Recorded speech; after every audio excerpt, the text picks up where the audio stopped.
नाज़रीन, क़िस्त का आगाज़ क़ुद्स से होता है, जहां मारिया बिल आखिर इमारले को बेवकूफ़ बनाने में कामयाब हो जाती है कि उसने हकीम लतीफ़ को बचाकर बाल्डविन की जान बचाई है, जिस पर इमारले फांसी की सज़ा वापस ले लेता है, लेकिन उससे बीवी होने का हक छीनकर कुस्तुनतुनिया वापस जाने का हुक्म देता है।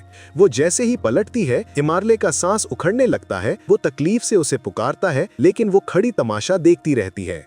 कुछ देर बाद उसके पास बैठते हुए कहती है कि वो क़ुद्स से कहीं नहीं जाएगी, लेकिन इमारले सुकून से मर सकता है क्योंकि क़ुद्स और उसका बेटा बाल्डविन महफूज हाथों में है। फिर उठकर शोर मचाने लगती है। बाहर लॉर्ड गाय को फांसी घाट लाया जाता है। सबीला के खुश होने पर वो कहता है कि जहन्नम में जाकर वो उसके शोहर को सलाम देगा। विलियम्स उसकी फांसी का फरमान बखुशी पढ़ता है और उसे फांसी दे दी जाती है, लेकिन उसके मरने से पहले ही लॉर्ड गाय का कमांडर कहता है कि फांसी रोक दी जाए, बादशाह मर चुका है और लॉर्ड गाय का फैसला नया बादशाह बाल्डविन करेगा। सबीला और विलियम्स बेहद गमगीन हो जाते हैं। लॉर्ड ए खुश होते हुए कहता है कि वो जानता था उसका अंजाम ये नहीं हो सकता। दूसरी जानिब हलब में कराजा मलिक इस्माइल को सलाहुद्दीन के हवाले कर देता है। कारातीगन कहता है कि उसका भांजा हुबहू उस पर गया है। सलाहुद्दीन को दुआएं देते हैं। गमुश्तगीन यारुकी को रोक कर कहता है कि सलाहुद्दीन का साथ देने पर उसे भारी कीमत चुकानी पड़ेगी। कुछ देर बाद सलाहुद्दीन शहजादे को लेकर जंगल से गुजर रहे होते हैं कि यारुकी उन्हें परेशान देखकर तसल्ली देता है कि सुल्तान बेटे की खुशबू से बेहतर हो जाएंगे, जिस पर सलाहुद्दीन कहते हैं कि वो गुमश्तगीन के हवाले से परेशान हैं। इतने में कुछ नकाब पोश उन पर हमला कर देते हैं। भरपूर लड़ाई शुरू हो जाती है। गुमश्तगीन नकाब में मुंह छिपाए बग्गी के करीब बढ़ता है तो यारुकी उसके सामने आ जाता है। वो जालिम यारुकी को मौत के घाट उतार देता है और मलिक इस्माइल को छीनकर वहां से भाग जाता है। कारातीगन हिजर खातून को पकड़ने वाले सिपाही पर वार करके उसको मार गिराता है। यारुकी को देखकर सलाहुद्दीन और बहादुर समीत सबकी आंखें उश्कीबार हो जाती हैं। हिजर खातून सलाहुद्दीन से वली अहद को वापस लाने की फरियाद करती है। सलाहुद्दीन हमला आवरों की चाल समझ जाते हैं, लिहाजा बहादुर को शुहदा की तदफीन और हिजर खातून को हलब पहुंचाने का हुक्म देकर खुद शाम जाने का फैसला करते हैं। उधर ताजिर इलियास पेट्रो को अपनी जाल में फंसाने में कामयाब हो जाता है। उसे एक जगह ले जाया जाता है जहां वो बोरो से कहता है कि उन्हें जो माल वो दौलत चाहिए वो दे देगा और इलियास को गालियां बकते हुए कहता है कि वो धोखेबाज है। बोरो अपने साथियों के बारे में पूछता है, जिस पर वो हंसते हुए कहता है कि वो एला कुले में है जहां दाखिल होना मौत को दावत देने के मुतरादिफ है। इलियास भी उसे रोकने की कोशिश करता है, लेकिन वो किसी की नहीं सुनता। उधर जंगल में मैला साथियों के साथ जा रही होती है कि एक सिपाही उसे खत देता है जिसमें इमारले की मौत की खबर होती है। वहां कैरक में जातलियोन और बालिन के दरमियान लड़ाई शुरू हो जाती है। जातलियोन बालिन की गर्दन पर तलवार तान देता है और उसे खत्म करने ही वाला होता है कि बाजी पलट जाती है और अगले ही लम्हे बालिन की तलवार जातलियोन की गर्दन पर होती है। उसी लम्हे मीला वहां पहुंचती है और अमारले की मौत की खबर देती है। खबर सुनकर सब चौंक जाते हैं। क़ुद्स में सबीला बाप की मैयत पर ज़ारो कतार रो रही होती है। मारिया नाटक करती है और विलियम्स आंसू बहाते हुए गुस्से से उसे देखने लगता है। एक मंजर में अस्फहानी मलिक साले को सुल्तान नूरुद्दीन के सीने से लगा देते हैं। सुल्तान सलाहुद्दीन का पूछते हैं तो गुमश्तगीन कहता है मलिक इस्माइल को वो लाया है। उसे देखते हुए सुल्तान दुआ करते हैं कि खुदा उनके बेटे को बुरे लोगों से महफूज रखे। क़ुद्स की फतह का ख्वाब वो पूरा न कर सके, लेकिन दीन का नूर कभी न बुझे। सुल्तान का जिस्म ढीला पड़ता है तो वजीर इमाद हकीम को बुलाने चला जाता है और इस्फहानी मलिक इस्माइल को लेकर कमरे से निकल जाते हैं। मौका पाकर गुमश्तगीन सुल्तान के करीब बैठता है, लेकिन सुल्तान अपने आखिरी अल्फाज में अपनी औलाद, विरासत और तख्त समेत सब कुछ सलाहुद्दीन के हवाले करके दुनियाए फ़ानी से कूच कर जाते हैं। अस्फहानी सुल्तान को देखकर गम की हालत में उनको पुकारता है, लेकिन कोई जवाब ना मिलने पर उनकी आंखें बंद कर देता है।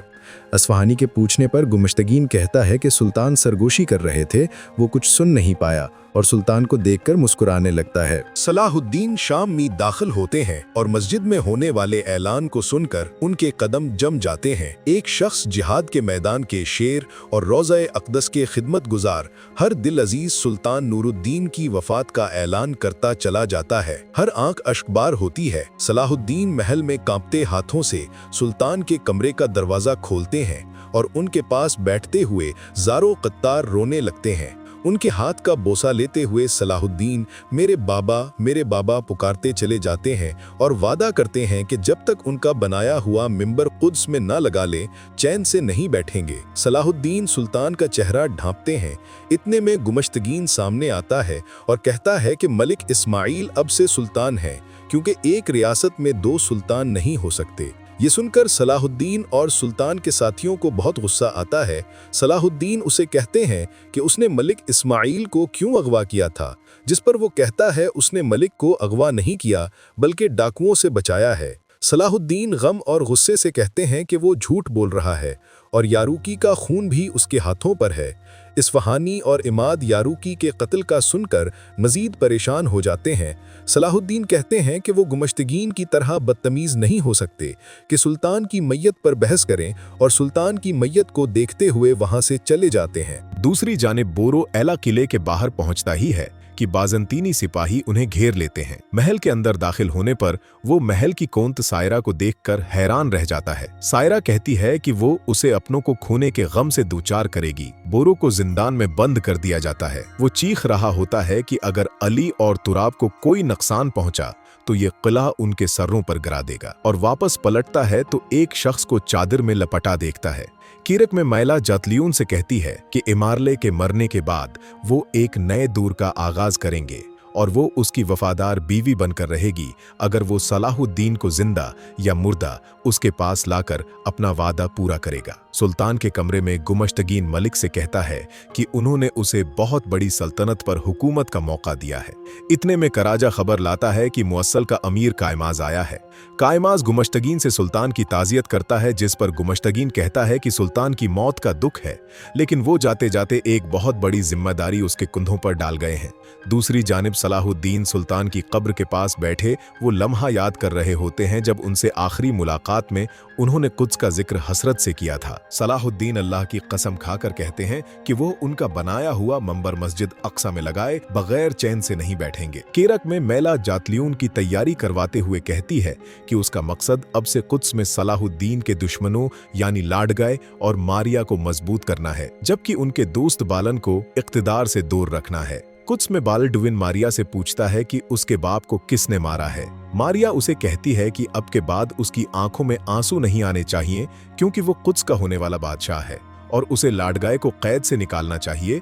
वो कुद्स के मुस्तकबल के लिए अहम है। बाल्डविन सिर्फ इमारले को याद करता रहता है और उसकी समझ में कुछ नहीं आ रहा होता। शाम में कायमाज गुमश्तगीन से कहता है कि उसका लालच पहले भी उनके दरमियान इख्तिलाफ की वजह रहा है, जिस पर वो कहता है कि पछली बातें भुलाकर उन्हें शाम की हकमरानी पर ध्यान देना चाहिए। उधर सलाहुद्दीन के सभी करीबी लोग उन्हें वकालत की ख्वाहिश का इजहार करने को कहते हैं ताकि सुल्तान नूरुद्दीन की मीरास गलत हाथों में न चली जाए। उमर मुल्ला कहते हैं ये तख्त के लिए मोहब्बत नहीं है, उम्मत की उम्मीदें उनसे वाबिस्ता हैं। सब लोगों की एक राय पाकर सलाहुद्दीन काजी फाजिल को बगदाद भेजते हैं ताकि खलीफा को उनकी उम्मीदवार की हैसियत से आगाह किया जाए। कौन बनेगा शाम का अगला सुल्तान, कमेंट्स में जरूर बताएं और हालाल रिकैप्स को लाइक और सब्सक्राइब करना मत भूलें।